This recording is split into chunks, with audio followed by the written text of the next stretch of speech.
Good morning students, welcome to my YouTube channel mathematics with अविगर। स्वागत है students आप सभी का फिर से इस नए लेक्चर में। हम लोग पढ़ रहे हैं विस्कस फ्लूइड डायनामिक्स, ठीक है।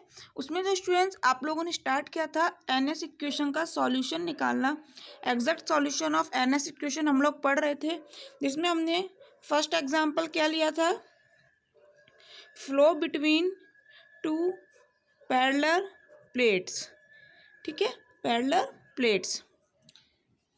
आज आप लोग क्या ले रहे हैं, सेकंड एग्जाम्पल आप लोग ले रहे हैं स्टूडेंट्स हैगन पोइसलो फ्लो। ये भी एक एनएस इक्वेशन के एग्जैक्ट सॉल्यूशन का ही एग्जाम्पल है, ठीक है। बट इस तरह से कुछ आता नहीं एग्जाम में, आपसे सीधे पूछ लिया जाता है कि हैगन पोइसलो फ्लो को समझाइए, ठीक है। तो एक नाम से और आ जाता है कई बार, ये फ्लो बिटवीन सर्कुलर पाइप। जैसे flow between two parallel plates था, इसमें हम लोग एक सर्कुलर पाइप लेके चलेंगे, ठीक है। इस तरह से भी आ सकता है एग्जाम में, flow in straight uniform circular tube. तो आप लोग सर्कुलर ट्यूब, सर्कुलर पाइप, इस तरह से कुछ भी आ जाए तो समझ जाइएगा हैगन पोइसलो फ्लो की बात कर रहा है, ठीक है। कंफ्यूज मत होइएगा। तो देखो एनएस इक्वेशन के एग्जैक्ट सॉल्यूशन का ही ये एग्जाम्पल है। मैं आपको फिर रिपीट कर रही हूँ, जिस तरह से आप लोगों ने ये पढ़ा था इसी तरह से ये एग्जाम्पल है। ये वाला लेक्चर आप लोग ले सकते हैं, लिंक डिस्क्रिप्शन बॉक्स में। हमने इसके तीनों केस पढ़े हुए हैं।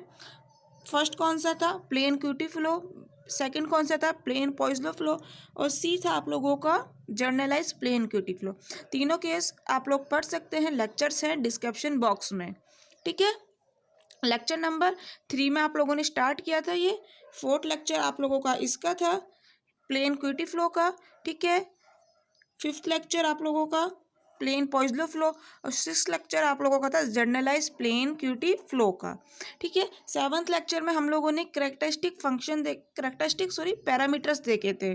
इसमें फर्स्ट क्या देखा था आप लोगों ने, करेक्टरिस्टिक पैरामीटर में फर्स्ट हम लोगों ने देखा था वॉल्यूम रेट ऑफ फ्लो, ठीक है। और सेकंड क्या था, स्किन फ्रैक्शन। तो वो चीज़ भी आप लोग देख सकते हो, सेवन्थ लेक्चर में है, डिस्क्रिप्शन बॉक्स में लिंक है। आज का स्टार्ट करते हैं स्टूडेंट्स हैगन पोइसलो फ्लो। पहले थोड़ी सी थ्योरी है वो लिख लेते हैं। देखिए, consider the fully develop study laminar flow. Study laminar flow हम लोग लेके चल रहे हैं। स्टडी का मतलब क्या हो गया, बताया था ना पहले भी, याद रखिए। Del by del t is equal to क्या लेंगे हम लोग, जीरो, ठीक है। स्टूडेंट्स एक चीज़ मैं आप लोगों को बता दूं, ये जो फ्लो है आप लोगों से एग्जाम में पहले पूछा गया है राजस्थान यूनिवर्सिटी में 2012 में, 14 में और 15 में, ठीक है। तो इम्पोर्टेंट फ्लो है, राजस्थान यूनिवर्सिटी में पूछा गया है। RRPMU मत्स्य यूनिवर्सिटी, यानी कि वहाँ भी आप लोगों से पूछा जा सकता है, क्योंकि RU के क्वेश्चन रिपीट हो रहे हैं मत्स्य यूनिवर्सिटी में, ठीक है। तो देखो स्टार्ट करते हैं अपना। एक आप लोगों ने लेमिनार फ्लो लिया है, long straight uniform circular pipe. एक सर्कुलर पाइप है, ठीक है, उसमें आप लोग फ्लो को लेकर चल रहे हैं without body force. Body force यहाँ पर हम लोग नहीं लेकर चल रहे। तो देखो डायग्राम कैसा बनेगा इस लोगों का। ये एक सर्कुलर पाइप हो गया आप लोगों के पास, ठीक है। आगे पढ़िए, आप लोगों के पास क्या लिखा हुआ है, it is an example of exact solution of NS equation. मैंने आप लोगों को पहले बता दिया, एनएस इक्वेशन का एग्जैक्ट सॉल्यूशन का ये एक एग्जाम्पल है। जैसे कि flow between two parallel plates वाला हम लोगों ने पढ़ा। Here the pressure gradient along the axis of pipe. जो प्रेशर ग्रेडियंट आप लोगों ने लिया है पाइप की एक्सिस के अलोंग लिया है, और पाइप की एक्सिस है कहाँ, ये आप लोगों के पास पाइप है, इसकी एक्सिस हो गई ये, इसके अलोंग लिया है। और एक्सिस ऑफ पाइप कहाँ लिया गया है, जेड एक्सिस के अलोंग। तो ये आप लोगों को हो गया एक्सिस ऑफ पाइप, और यही है आप लोगों के पास जेड एक्सिस, ठीक है। आगे पढ़िए, along which the flow take place and r denote the radial distance measure outward from the z axis. तो ये जेड एक्सिस हो गई, इसके आउटवर्ड आप लोगों ने आर लिया है, ठीक है, रेडियल डिस्टेंस। तो ये हो गया आप लोगों के पास आर आउटवर्ड, ठीक है। ड्यू टू एक्सल सिमेट्री यहाँ आप लोग लेके चलेंगे डेल बाय डेल टी को जीरो के इक्वल, ठीक है। थीटा कहाँ है यहाँ पर, ये जो एंगल है, ठीक है, ये डिनोट कर रहा है थीटा को, क्लियर। और जो ये डिस्टेंस ले लेते हैं हम लोग यहाँ से यहाँ तक का, डिनोट कर दीजिए आर से, कैपिटल आर, ठीक है। ये फ्लो हो रहा है आपका इस तरह से, इस तरह से यहाँ पर फ्लो हो रहा है, ठीक है, VZR। VZ क्या है, यहाँ पर देखो हम लोग क्या लेके चल रहे हैं, आर थीटा और जेड, यानी कि यहाँ पर हम लोग लेके चल रहे हैं स्टूडेंट सिलेंड्रिकल कोऑर्डिनेट। ठीक है, तो यहाँ पर ये आर क्या है, एक जैसे XYZ लेते हैं आप लोग इस तरह से है। ठीक है, पता है ना आप लोगों को, जैसे कि हम कार्टेशियन कोऑर्डिनेट में XYZ यूज़ करते हैं, ऐसे ही सिलेंड्रिकल कोऑर्डिनेट में आप लोग क्या कंपोनेंट लेते हैं, आर थीटा जेड। क्लियर। तो देखो वेलोसिटी के कंपोनेंट तो फिर VZ ही क्यों होगा, VR भी होगा, V थीटा भी होगा। ठीक है, यहाँ पर VZR ही क्यों लिया है मैंने, क्योंकि इस फ्लो में आप लोग देख पा रहे हो फ्लो किस साइड हो रहा है। ठीक है, तो यहाँ पर नॉन जीरो कंपोनेंट केवल VZ ही है, VR जीरो है और V थीटा भी जीरो है। ठीक है, लिख लीजिए इन दिस फ्लो। ठीक है, VR और जो V थीटा है दोनों की वैल्यू जीरो है, नॉन जीरो कंपोनेंट केवल VZ है। ठीक है, क्योंकि फ्लो कहाँ है, यहाँ पर फ्लो लीनियर है सिर्फ Z डायरेक्शन में, since flow is linear in Z direction. ठीक है, इसलिए VZ तो आ गया और V थीटा और VR जीरो हो गए। ठीक है, कंडीशंस याद रखनी है, ये del by del t zero लिया है, VR V थीटा जीरो लेना है और del by del t zero लेना है, क्योंकि स्टडी लैमिनार फ्लो है। देखिए ये यूज आएंगे हमारे इक्वेशंस में। तो देखो यहाँ पर आप लोग equation of continuity, equation of motion कौन सी यूज करोगे, सिलेंड्रिकल कोऑर्डिनेट्स वाली। तो वो क्या होती है, ध्यान से देखिएगा। देखिए इक्वेशन ऑफ कंटिन्यूटी क्या होती है, सिलेंड्रिकल कोऑर्डिनेट्स में 1/r del upon del r, r v r plus 1/r del v theta upon del theta plus del V Z upon del Z is equal to zero. Students यहाँ पर हम जो बात कर रहे हैं इनकम्प्रेसिबल फ्लूइड की कर रहे हैं, मैं आप लोगों को एक क्लियर कर दूँ, विस्कस इनकम्प्रेसिबल फ्लूइड की यहाँ पर बात हो रही है। ठीक है, आप लोगों ने देखा था थर्ड लेक्चर में, इसलिए मैं बार बार बोल रही हूँ थर्ड लेक्चर ज़्यादा इंपॉर्टेंट है, क्योंकि आप लोगों ने वहाँ स्टार्ट किया था, हम लोग केस ए लेके चल रहे थे, विस्कस इनकम्प्रेसिबल फ्लूइड वाला। ठीक है, उसी में तो आपने फ्लो बिटवीन टू पैरेलल्स पढ़ा था और उसी में आप लोग ये पढ़ रहे हैं हैगन-पॉइसलो फ्लो। ठीक है, तो इनकम्प्रेसिबल फ्लूइड की यहाँ बात हो रही है, याद रखिएगा। तो देखिए इक्वेशन ऑफ मोशन क्या होंगी, तीन कंपोनेंट होंगे, आर थीटा और जेड। ठीक है, तो तीनों के लिए अलग अलग इक्वेशन है, आप लोग देख सकते हैं। ये जो डी अपॉन डी टी है ये मटेरियल डेरिवेटिव है, टोटल डेरिवेटिव कैसे डिफाइन होता है, कार्टेशियन कोऑर्डिनेट पर आप लोग पहले पढ़ चुके हैं जब हम लोगों ने एनएस इक्वेशन फाइंड आउट की थी। ठीक है, ये सिलेंड्रिकल कोऑर्डिनेट्स में डी बाई डी टी क्या होता है, इस तरह से वी आर ये वी थीटा है, ये वी जेड है, और सब चीज़ आपको सीन हो रही है। ठीक है, इसी तरह से यहाँ पर जो डेल स्क्वायर आ रहा है, ये जो डेल स्क्वायर आ रहा है ये किस तरह से डिफाइन होता है, del square upon del r square, 1/r del upon del r, 1/r square, del square by del theta square plus del square upon del z square. ठीक है, याद रखिएगा इक्वेशंस इंपॉर्टेंट है, एग्जाम में अगर ये याद नहीं हुई तो कोई फ़ायदा नहीं है। फ्लो का क्वेश्चन आ गया, आपको पूरा डायरेक्शन आता है, यदि इक्वेशन ही याद नहीं है तो क्या कर लोगे, इक्वेशन का ही सब कुछ है।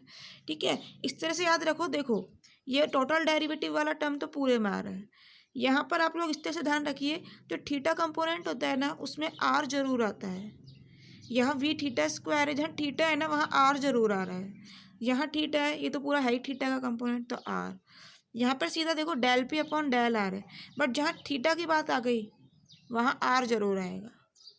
ठीक है, इस तरह से कुछ लिंक करते हुए याद रखिए आप लोग। देखो ये तो सेम है पार्ट, ठीक है, ये वाला पार्ट सेम है, यहाँ पर प्लस लगा लीजिएगा और ये वाला चेंज करना है, वी आर और वी थीटा जैसे भी आपको याद होता है उस तरह से याद करिए स्टूडेंट्स।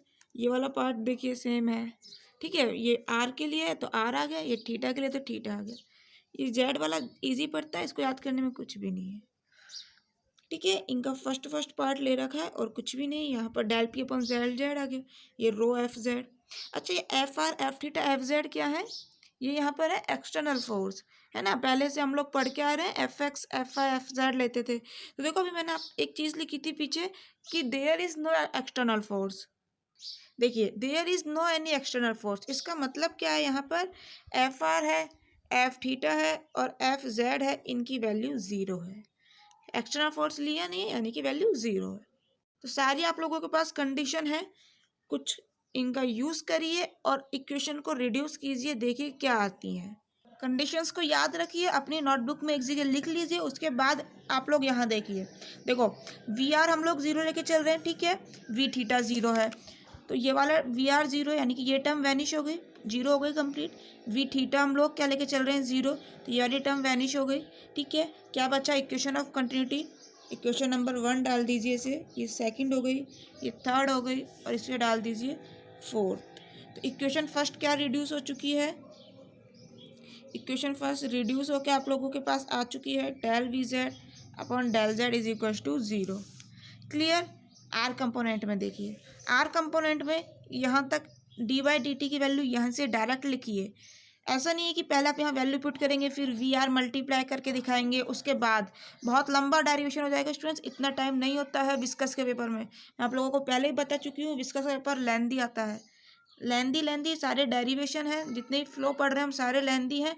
अगर एक एक चीज़ लिखने बैठ गए ना तो सच में एग्जाम नहीं होने वाली कंप्लीट, छूट जाएंगे क्वेश्चन, क्या फ़ायदा होता है स्टूडेंट्स, आते हुए क्वेश्चन रह जाते हैं क्योंकि टाइम नहीं मिलता। इसीलिए डायरेक्ट देखिए यहाँ से, जिससे कि एग्जाम में भी आपको यही हैबिट रहे। तो देखो del by del t zero लेके चल रहे हैं, क्यों, क्योंकि स्टडी फ्लो है, तो ये वाली टर्म खत्म हो जाएगी। वी आर ज़ीरो है, वी थीटा ज़ीरो है, तो ये दोनों टर्म फिनिश हो गई, ठीक है। टर्म कौन सी आएगी, ये वाली, क्या आएगा, वी जेड और del by del z multiply क्या हो रहा था इससे, वी आर, तो यहाँ क्या आ जाएगा, वी आर। समझ रहे हो, तो क्या आ जाएगा आप लोगों के पास, इक्वेशन सेकंड कैसे रिड्यूस हो जाएगी, रो वी जेड, ठीक है, डेल बाय डेल जेड, और जेड के मल्टीप्लाई में यहाँ पर डेल के साथ क्या आ जाएगा आप लोगों के पास, वी आर। क्लियर। आगे चलो, वी थीटा ज़ीरो है, तो वाली टर्म ज़ीरो हो गई, छोड़ दो, ठीक है। अरे अरे sorry sorry students, v r ही जीरो है ना, तो ये कंप्लीट टर्म तो ज़ीरो हो गया, हमें लिखने की ज़रूरत ही क्या है, वी आर तो ज़ीरो है ना, सॉरी। आगे चलिए, वी थीटा ज़ीरो आप लोगों के पास, छोड़ दीजिए। एफ आर जीरो है, एक्सटर्नल फोर्स हम लोगों ने जीरो लिया है, minus del P upon del r, ठीक है, minus del P upon del r is equal to में यहाँ आप लोगों के पास जीरो है, म्यू वी आर जीरो है, ये जीरो, ये जीरो, वी थीटा जीरो है, ये पूरा टर्म हो गया जीरो। क्लियर, तो यही आ गया, ये आप लोगों के पास फिफ्थ, ये हो गई सिक्स्थ। इक्वेशन थर्ड देखिए किस तरह से रिड्यूस हो रही है, वी थीटा जीरो है, तो ये दोनों टर्म जीरो हो गई, एफ थीटा जीरो है, जीरो हो गया, डेल बाय डेल थीटा हम लोग जीरो लेके चल रहे हैं due to axial symmetry, theory में अभी देखा था, तो ये टर्म वैनिश हो गई। वी थीटा जीरो है, ये कुछ नहीं बचा, वी आर जीरो है, वैनिश, वी थीटा जीरो है, तो ये आप लोगों के पास थीटा कंपोनेंट नहीं बचा है, यहाँ पर दोनों तरफ जीरो जीरो आ रहा है, ठीक है, zero is equal to zero hold हो रहा है।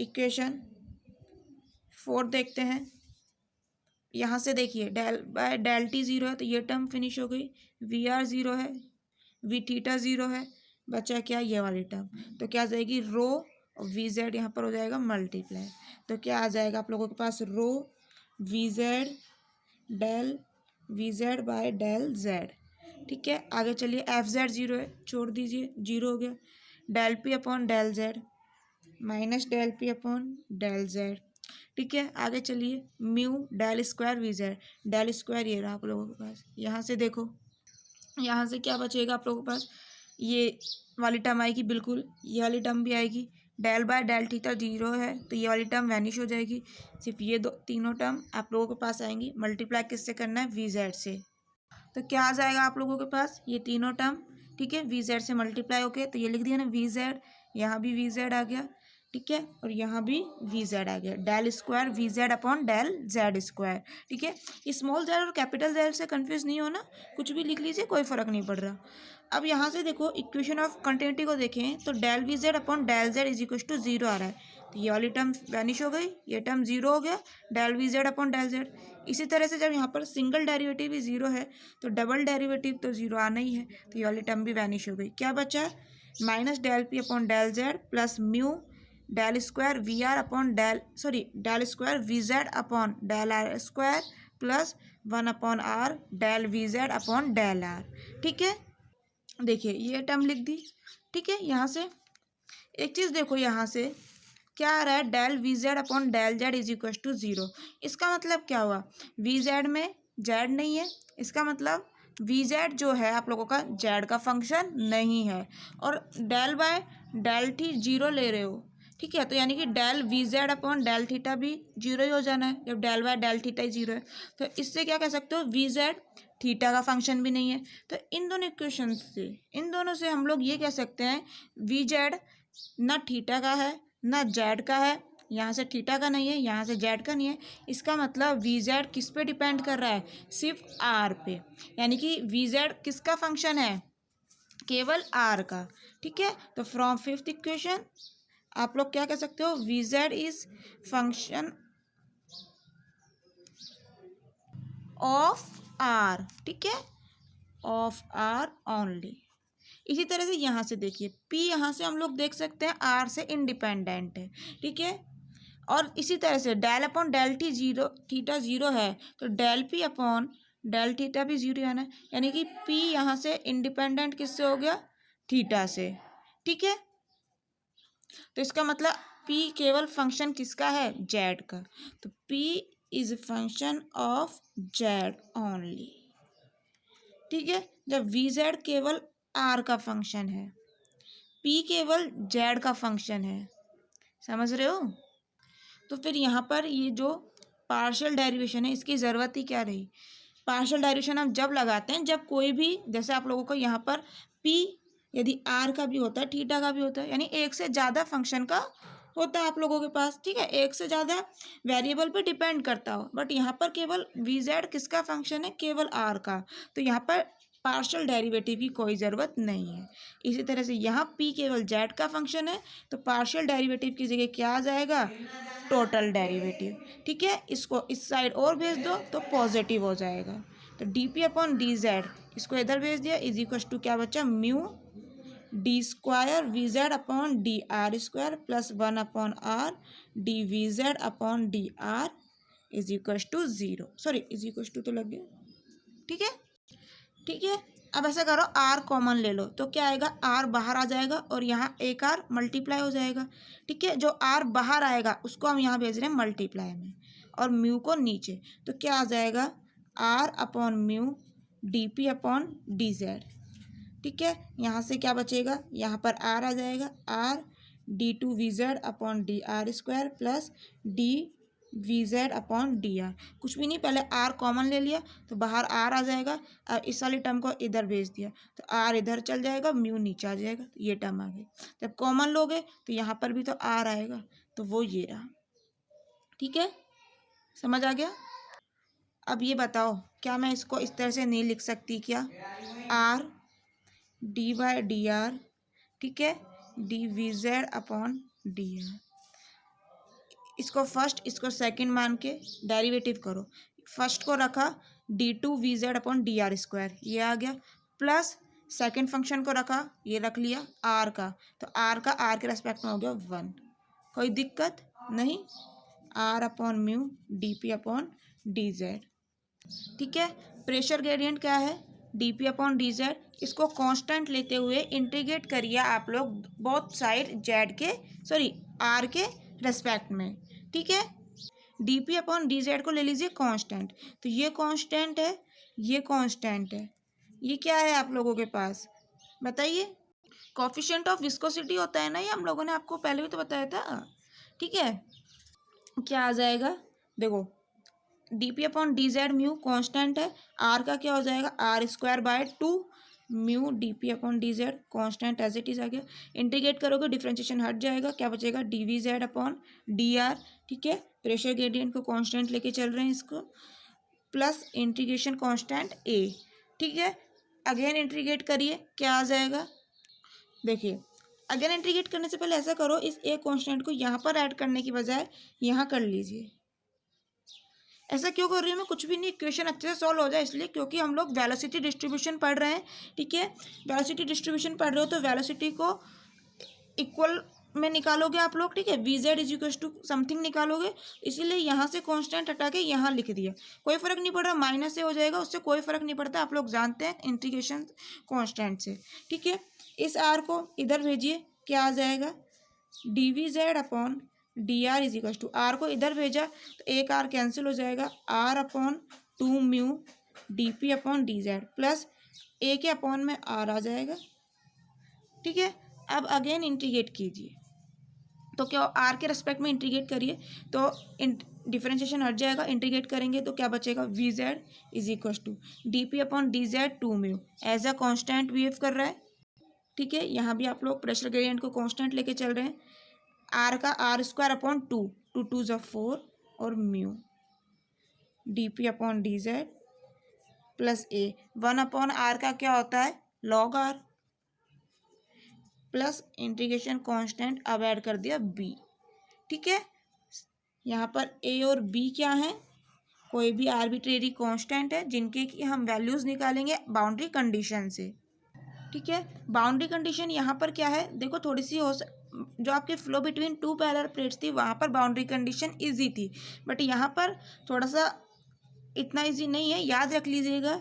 ठीक है, डिवीजेड वहाँ पर अगर याद भी नहीं थी तो आप लोग देख सकते थे। ठीक है, इजीली समझ आ रही थी, बट यहाँ पर सिलेंड्रिकल ले रहे हो आप लोग। ठीक है, तो थोड़ा सा दिक्कत हो सकती है, इसलिए भूलना नहीं है एग्जाम में। जब आर बराबर जीरो है तब आप लोगों के पास D V Z upon D R की वैल्यू जीरो होती है ड्यू टू सिमेट्री। ठीक है, और जब आर बराबर कैपिटल आर हो जाता है, एग्जाम डायग्राम में अभी देखा था कैपिटल आर क्या था आप लोगों के पास, पाइप की रेडियस। जब आर बराबर कैपिटल आर हो जाएगा जब वी जेड का वैल्यू जीरो हो जाएगा, इसे कहते हैं आप नो स्लिप कंडीशन। ठीक है, यहाँ पर आर क्या है, here r is radius of pipe. ठीक है, बाउंड्री कंडीशन आ गई, इनका यूज करिए दोनों कंडीशन का यहाँ पर ए और बी की वैल्यू निकालने के लिए। तो क्या होगा, देखो अगर फर्स्ट कंडीशन यूज करते हो तो यहाँ पे D V Z upon D R नहीं है। अगर हम थोड़ा सा ऊपर की तरफ देखें, रिवर्स भी तो जा सकते हैं ना, इन्हीं को तो सॉल्व करते हो यहाँ है, तो थोड़ा सा ऊपर की तरफ देखिए जरा, दिखाई दे रहा है आप लोगों को D V Z upon D R. देखो ये रहा, इस इक्वेशन को कुछ भी डाल दो, डी डाल दीजिए, ए और बी तो आप लोगों ने ले रखे हैं, डी डाल दीजिए। अगर इस इक्वेशन में हम लोग बाउंड्री कंडीशन यूज़ करते हैं, आर बराबर जीरो पे D V Z upon D R zero है, तो D V Z upon D R zero हो जाएगा। ठीक है, आर बराबर जीरो रखा तो ये वाली टर्म जीरो हो गई, ए इज इक्वल टू क्या आ गया, जीरो। समझ आया, इस कुछ भी नहीं, इनको यूज़ करने के लिए क्या करोगे, इसको डिफ्रेंशिएट करोगे तो वही चीज़ आने वाली है, तो हमने यहीं पर यूज़ कर लिया ना। तो क्या आ जाएगा, फ्रॉम डी ए बराबर जीरो यूजिंग बाउंड्री कंडीशन। ठीक है, यूजिंग बाउंड्री कंडीशंस। ठीक है, नेक्स्ट कंडीशन क्या है, आर बराबर कैपिटल आर पे वी जेड जीरो है, तो रख दीजिए आपकी इस इक्वेशन में। इस इक्वेशन को क्या डालेंगे, कहाँ तक पहुँच गए थे देख लीजिए, जो भी आ गया था number.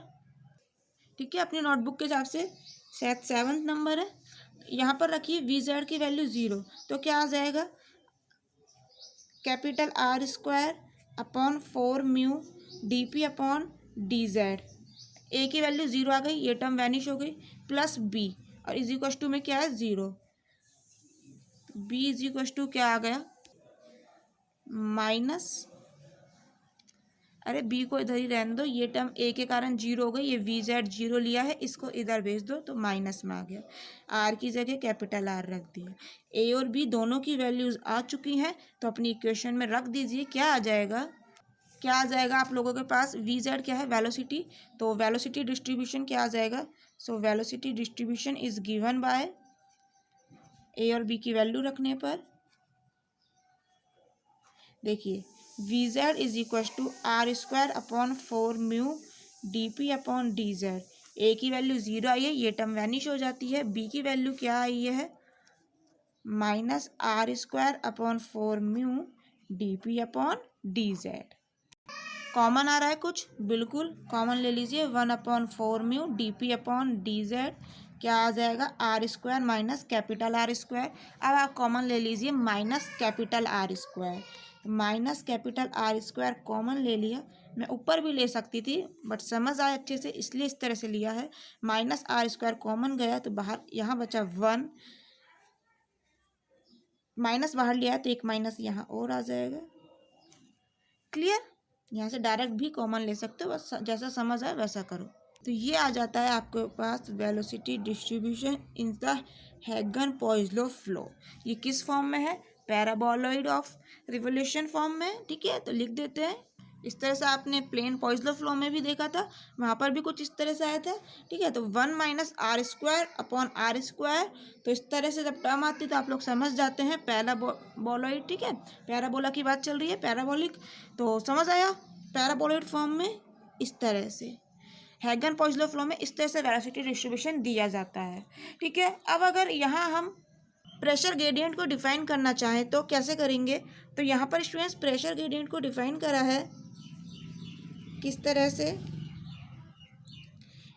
dp/dz pressure gradient is equal to लिया है P2 माइनस P1/L। यहाँ पर ये सब टर्म क्या है? आर कोई भी आपके एल आपके पाइप के दो सेक्शन के बीच की डिस्टेंस है, जहाँ पर एक सेक्शन पे P1 मेजर किया गया है प्रेशर और P2 क्या है, दूसरे सेक्शन पे मेजर किया गया प्रेशर। ठीक है स्टूडेंट्स, ये थोड़ी सी प्रैक्टिकल बातें हैं, थोड़ा सा प्रैक्टिकल करते हैं जब ज़्यादा क्लियर होता है, बट आप लोग अभी थ्योरी समझ लीजिए।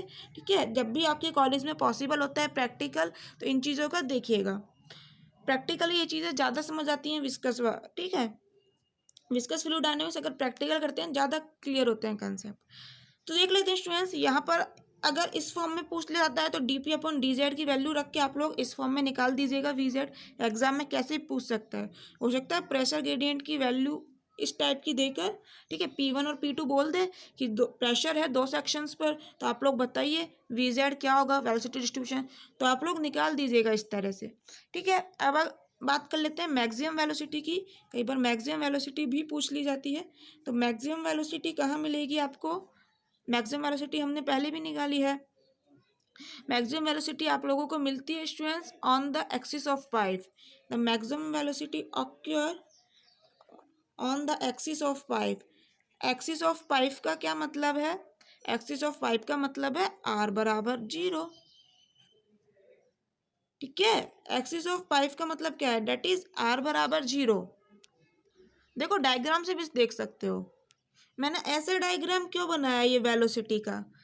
पैराबोलॉइड कुछ इस तरह से पैराबोलिक टाइप क्या को बनाया है, क्योंकि प्रैक्टिकली ये देखा जाता है मैक्सिमम वेलोसिटी कहाँ मिल रही है। आप लोग देख सकते हो यहाँ पर वेलोसिटी इस तरह से है, यहाँ मैक्सिमम है फिर डाउन जा रही है।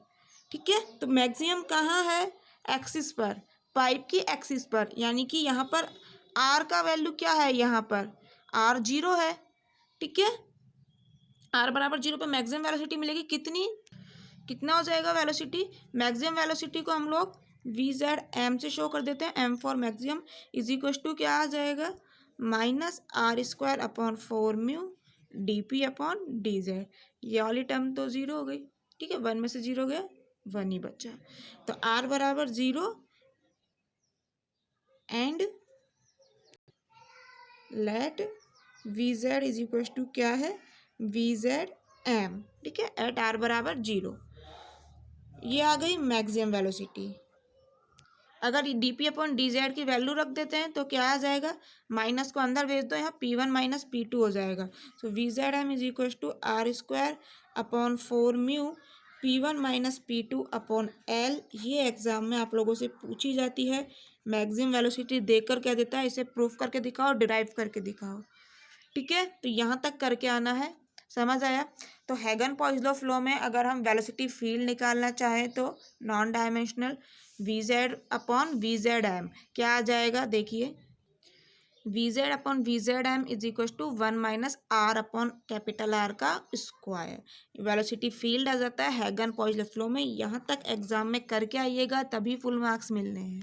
ठीक है, यदि आपसे बोलता है सिर्फ मैक्सिमम निकालिए तब तो यहाँ तक करिएगा, यदि सिंपल बोलता है हैगन-पॉइसलो फ्लो को समझाइए तो यहाँ तक करके आइएगा। क्लियर, ये समझ आया ना। इसमें आप लोगों ने VZM का डिवाइड किया तो वाली टर्म तो कैंसिल हो गई, 1 माइनस R² बच गया, वो ये लिख दिया। जैसे flow between two parallel plates में आप लोगों ने कैरेक्टरिस्टिक पैरामीटर्स पढ़े थे, ऐसे हैगन-पॉइसलो फ्लो के भी कैरेक्टरिस्टिक पैरामीटर्स हैं स्टूडेंट्स, वो आप लोग देखेंगे कल के लेक्चर में। ठीक है, वहाँ हम लोग निकालेंगे कोफिशिएंट ऑफ स्किन फ्रैक्शन और एवरेज वेलोसिटी, दोनों ही इंपॉर्टेंट है, एग्जाम में पूछे जाते हैं।